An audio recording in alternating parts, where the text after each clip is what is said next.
नमस्कार भाई और बहनों। और आज अपन करने वाले हैं कंज्यूमर प्रोटेक्शन। कंज्यूमर प्रोटेक्शन करने वाले हैं आज अपन, और पूरा निपटा देंगे, डिटेल में जाके पूरा समझेंगे क्या होता है। तो कंज्यूमर प्रोटेक्शन होता क्या है कि तुम्हारे अधिकार, जब भी तुम कोई चीज लेने जाओ, तुम्हारे अधिकार तुम्हें पता होने चाहिए कि तुम्हारे अधिकार क्या है। तो देखते हैं, ये इसका कंज्यूमर प्रोटेक्शन का एक्ट याद रखो, 1986 का क्या एक्ट है, 1986 में आता है। सेक्शन 2D का कहता है कि buying goods for personal use, आप अपने स्वयं की यूज के लिए इस्तेमाल करेंगे, ठीक है। सेकेंड पॉइंट बोलता है हायर गुड्स एंड सर्विसेज, यानी कि गुड्स एंड सर्विसेज को हायर करना फॉर कंसिडरेशन, यानी कि भाई फ्री फुकट में तो कुछ नहीं मिलता, पैसा देना पड़ता है।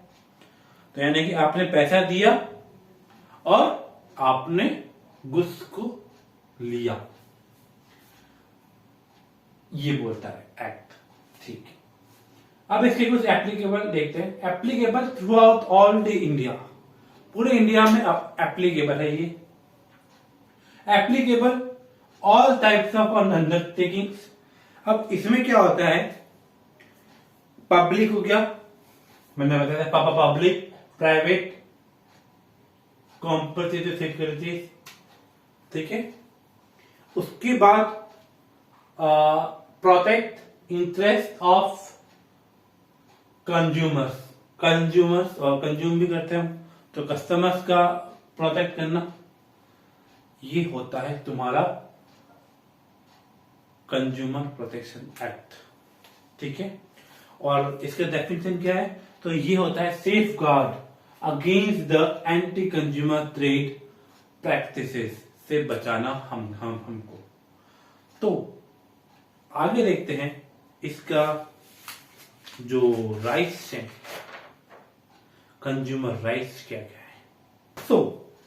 अब हम करते हैं कंज्यूमर के राइट्स क्या क्या होते हैं, और जो कंज्यूमर्स के जो राइट्स हैं अब बात करते हैं उसके ऊपर। तो पहला आता है राइट टू बी सेफ्टी। अब बीए क्या कहता है कि जो प्रोडक्ट है, कुछ भी आप जो सामान ला रहे हो, उससे एकदम आपके ऊपर ऐसा कोई खतरा नहीं हो। मतलब अगर मैं दस्तर लिख के आया हूं तो मेरे को इससे खतरा नहीं होना चाहिए, है ना, वो चीज होना चाहिए। यानी कि protect against the product which are, जो आपने परचेज किया है, ठीक है।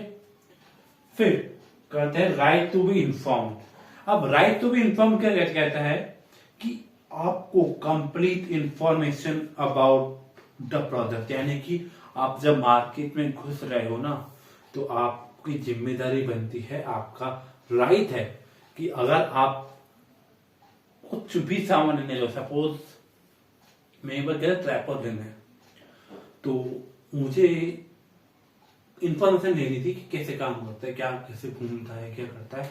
तो मेरी पूरी राइट है, मेरा अधिकार है कि कैसे काम करेगा, कैसे खुलेगा, कैसे उसके हेड है, क्या उसका कितनी लेंथ है, कितनी हाइट है, पूरा मेरे को जानने का हक है,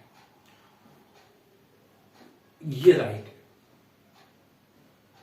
तो वो सामने वाले को बताना जरूरी है। इंफॉर्मेशन देना मेरा काम है, भली मैं लू नहीं लू, मेरे ऊपर है। फिर आता है राइट टू बी चूज। अब इसका जो एग्जाम्पल तो मम्मी सेट करती है, बहुत बढ़िया। तुम गए हो कभी मम्मी के साथ तो शॉपिंग करने, वही करते हैं, सामान और भाई और दिखा और दिखा और दिखा और दिखा, और एक चीज ऐसी बेस्ट लेके देती है तुम्हें, जो कि तुम्हें बताती है कि ये बेस्ट ले ले बेटा, जोरदार चीज है। तो वो आता है राइट टू चूज, यानी कि सामान बखेरा करना और उसमें से बेस्ट चीज को पसंद करना। तो यानी कि जो तुम्हें दिखा दी वो तुम पसंद कर लो, नहीं मुझे ये पसंद आ रहा है मैं ये लूंगा, वो आता है बात। जो दो पसंद है वो लो। Right to be heard. Right to be heard का मतलब होता है कि अगर बाय द वे कोई चीज गलत आ जाती है तो आप क्या करोगे, अपने रिटेलर को जहां से आपने लिया है वहां पे कंप्लेन जो है आपकी वो दाखिल करोगे। उसके बाद राइट टू बी रजिस्ट्रेशन में आता है, अब अगर यहाँ पे कंप्लेन इतना सुना नहीं रिटेलर ने और क्या है, तो वहां पे आप कंज्यूमर फोरम में जा सकते हो, यानी कि टेक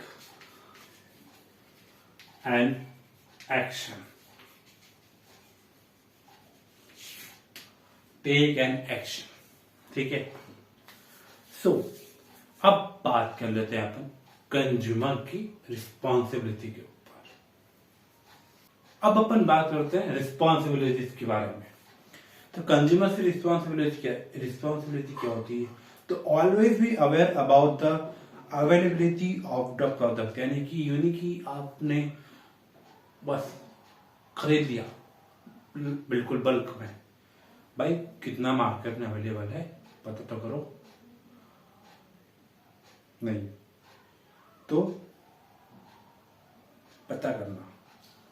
कोई सस्ता सामान, अब बात करते हैं लोकल चीप मार्केट की, लोकल सस्ता सामान खरीदते हैं अपन इंडिया में, सस्ता भी है और लोकल भी है, ले लेते हैं। नहीं, सस्ता खरीदो लेकिन लोकल मत खरीदो, एक ब्रांड का खरीदो। स्टैंडर्ड प्रोडक्ट होता है, जैसे बाटा की चप्पल एक ब्रांड है ना, प्रमोशन नहीं है पर हाँ, तो जो बाटा है, अब हमने उसकी मार खाई भी है और वो पहनी भी है, अभी भी दर्द कर रही मेरी कसम, समझो बात को। तो लोकल सस्ते के पीछे मत भागो कि सामान सस्ता है तो सस्ता सामान है तो हम खरीद लें इसको, नहीं, ब्रांडेड चीज होनी चाहिए भली सस्ता पड़े। फिर आता है प्रोवाइडिंग,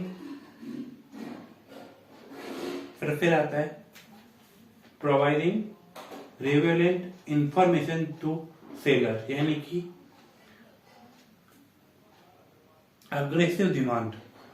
तुम्हारी जो डिमांड होती है ना वो एकदम अग्रेसिव डिमांड होनी चाहिए, भाई ये लेना है, यूं कि टीवी के साथ रिमोट आएगा क्या, अच्छा तो रिमोट में सेल मिलेंगे क्या, अरे सीधे मांगो ना क्या चाहिए, अग्रेसिव डिमांड है तुम्हारी, ये रिस्पॉन्सिबिलिटी का पार्ट है, ठीक है। कंज्यूमर के लिए ये रिस्पॉन्सिबिलिटी बनती है कि सामने आने वाले को कंफ्यूज नहीं करे, सिर्फ जो बेच रहा है तो कंफ्यूज नहीं करना है, एकदम अग्रेसिव डिमांड होनी चाहिए। रहता है risk involve in the product, क्या रिस्क इन्वॉल्व है प्रोडक्ट के अंदर, यानी कि डोंट यूज प्रोडक्ट अननेसेसरी वे, यानी कि जो तुम प्रोडक्ट को लेके आ रहे हो मार्केट में वो अननेसेसरी वे में तुम उसको यूज नहीं करोगे, ये बात आती है। फिर आता है कि buying a product from reliable source, यानी कि जो सोर्स है तुम्हारा खरीदने का वो एकदम वैलिड होना चाहिए। अगर वैलिड सोर्स से नहीं लेते हो, अगर सपोज चारों दुकान से ले लिया तुमने, फिर दुकान में तुम्हें मिली नहीं, फिर क्या होगा, इसीलिए कह रहा हूं रिस्पॉन्सिबिलिटी का मतलब यही है। फिर तो तुम्हारे साथ फ्रॉड भी हो सकता है, मतलब महंगी चीज खरीद ली फिर दुकान मिली नहीं और खराब हो गई चीज, फिर तुम्हारा पैसा भी डूब गया तो वो चीज भी खराब हो गई, वो बात आती है। फिर आता है बाइंग अ प्रूफ, यानी कि तुम्हारे पास एक पैसा प्रूफ होना चाहिए, इसका नाम होता है बिल। बिल ले ले, जो बिल होता है ना वो बिल तुम्हारे बहुत काम की चीज होती है। हम क्या करते हैं, छिपा देते हैं, फाड़ देते हैं या लेते हैं दुकान से। बिल तुम्हारे काम आता है। अगर कोई चीज गलत मिल गई और वो गलत आ गई है और तुम्हें चेंज करानी है ना, तो वो चीज बिल तुम्हारे काम आएगा कि तुम जाके चेंज करा के आ सकते हो बिल से। फिर मिसलीडिंग एडवर्टाइजमेंट, एक्स में आगे घूम लो, क्या मतलब है? परफ्यूम गया देखा ना तुमने कई सारे, उसकी बात कर रहा हूं मैं। कंप्लेंट राइट द मैनर और लॉजिकल वे से अगर तुम कंप्लेंट भी फाइल कर रहे हो तो एक तुम्हारी जिम्मेदारी बनती है कि जो कंप्लेंट तुमने फाइल करी है तो वो कंप्लेंट तुम्हारी लॉजिकल होनी चाहिए। ऐसे उठा के तुमने कंप्लेंट फाइल कर दी तो जो दूसरी जो लीगल जो ओरिजिनल बिल्कुल प्रॉपर जिनकी शिकायतें हैं उन उस पर असर पड़ता है। तो ये था consumer rights and consumer protection, consumer responsibility.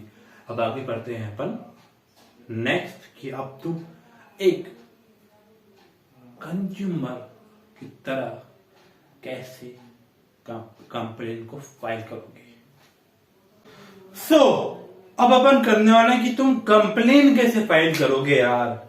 How will you file a complain इन कोई भी केस होता है तो देखो डिस्ट्रिक्ट फोरम, कंज्यूमर फोरम में तुम जाते हो तो कंज्यूमर फोरम भी डिस्ट्रिक्ट फोरम होता है, स्टेट फोरम होता है और एक नेशनल फोरम होता है। तुम कैसे अपने कंज्यूमर फोरम में अपनी कैसे तुम फाइल करोगे? सबसे पहला आता है अप टू 20 लाख। अपन डिस्ट्रिक्ट फोरम की बात करते हैं पहले। District forum, state forum, national forum.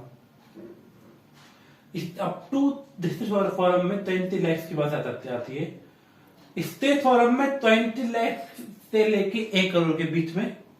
State forum में 20 लाख से लेके 1 करोड़ के बीच में आपका कोई केस है तो बात करो। नेशनल फोरम में आपका 1 करोड़ से अबव की बात आती है। चलो ठीक है, कोई फ्रॉड होता है तो। अब यहां पर कैच सुनना जरा, आपको जो मिलेगा वहां पर एक प्रेसिडेंट होगा और 2 मेंबर्स होंगे, ठीक है? सभी में सेम है, चाहे नेशनल हो, चाहे स्टेट हो, चाहे आपका डिस्ट्रिक्ट हो। यहां पर 1 वुमन मिलेगी मेंबर, सब में कॉमन, ठीक है? स्टेट गवर्नमेंट, अब डिस्ट्रिक्ट और स्टेट को हैंडल करता है स्टेट गवर्नमेंट, ठीक है? जो भी आपकी स्टेट गवर्नमेंट होगी उसको हैंडल करेगी। लेकिन जो नेशनल फोरम है आपका, यानी कि नेशनल कंज्यूमर फोरम है, उसको सेंट्रल गवर्नमेंट हैंडल करती है, ठीक है? अब यहां पर एक कैच है। वो कैच ये है कि अगर आपने, सुनना जरा ध्यान से मेरे भाइयों, अगर आपने डिस्ट्रिक्ट फोरम में कोई केस डाला था और वो स्टेट फोरम में चला गया, उसके बाद वहां का फैसला आपको पसंद नहीं आया और आप फिर जा रहे स्टेट फोरम से नेशनल फोरम में, और नेशनल फोरम को भी आपको फैसला समझ में नहीं आया, उसके बाद आपने सोचा कि मैं सुप्रीम कोर्ट जाता हूं। नहीं मुन्ना, आप सुप्रीम कोर्ट नहीं जा सकते। आ गई बात समझ में? अब अगर कोई सीधा केस ही नेशनल फोरम में आता है, यानी कि 1 करोड़ का केस नेशनल फोरम में आता है, तो वो सुप्रीम कोर्ट जा सकता है। यानी कि नेशनल फोरम, यानी कि नेशनल फोरम का कोर्ट जो है वो सुप्रीम कोर्ट में जा सकता है। आ गई बात समझ में? मेरी बात यहां पे हमने कंज्यूमर चैप्टर को डी एंड कर दिया है। मिलता हूं तुमसे अगले चैप्टर्स में। ब्रेक लूंगा कुछ दिनों के लिए। तब तक के लिए धन्यवाद।